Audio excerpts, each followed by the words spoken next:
In this problem, we're going to find the distance between 2 points by using the distance formula. We'd like to find the distance from the point -1, 3 to the point 5, -1. We'll start with our distance formula. D is equal to the square root of x sub 2 minus x sub 1 quantity squared plus y sub 2 minus y sub 1 quantity squared. So we need the coordinates of our 2 points. We plug those in. X sub 2 is the x-coordinate of the second point, so it's 5 minus x sub 1, which is -1. Notice I'm grouping the -1 in parentheses, so I'm going to have minus and negative there.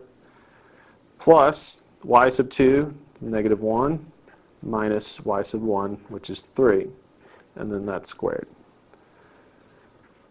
This will give us 5 minus -1, which is 5 plus 1, or 6. Well, that's 6 squared. Plus -1 minus 3 is -4.